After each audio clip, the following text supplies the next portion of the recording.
Masih bersama saya Rahayu Aftina di Kompas Aceh Sepekan. Saudara, aktivitas penghuni lapas kelas 2A Banda Aceh setiap bulan Ramadan adalah membaca kitab kuning.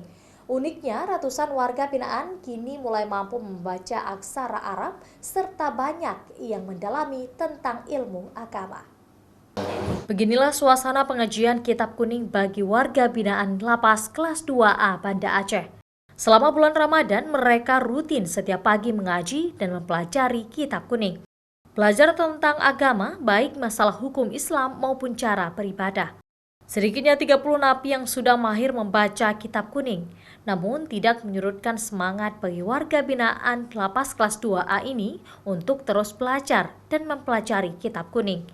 Program Ramadan bagi warga binaan ini dijadikan pihak lapas untuk memberikan siraman rohani agar mereka dapat memperbaiki diri dari setiap kesalahan yang telah dilakukan. Ada yang sudah bisa untuk dalam kitab kuning, ada 30 orang untuk yang telah mahir dalam kitab kuning.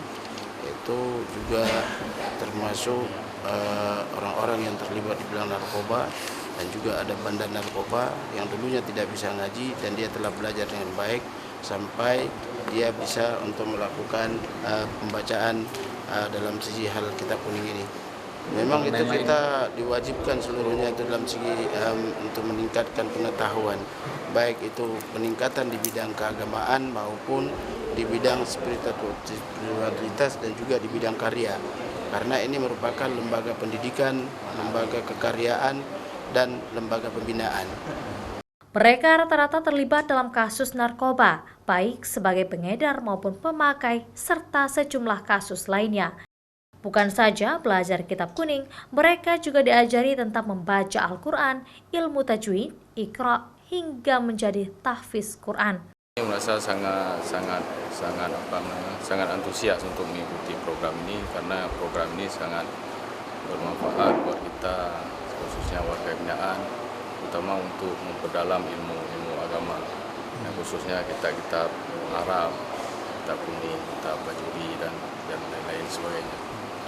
Lapas sebagai lembaga pembinaan juga merupakan lembaga pendidikan dan kekaryaan, sehingga seluruh warga binaan diwajibkan untuk mengikuti kegiatan keagamaan, spiritual maupun karya. Diharapkan mereka menjadi pribadi yang baik serta tidak mengulangi lagi perbuatan hukum. Mustajab, Kompas TV, Banda Aceh.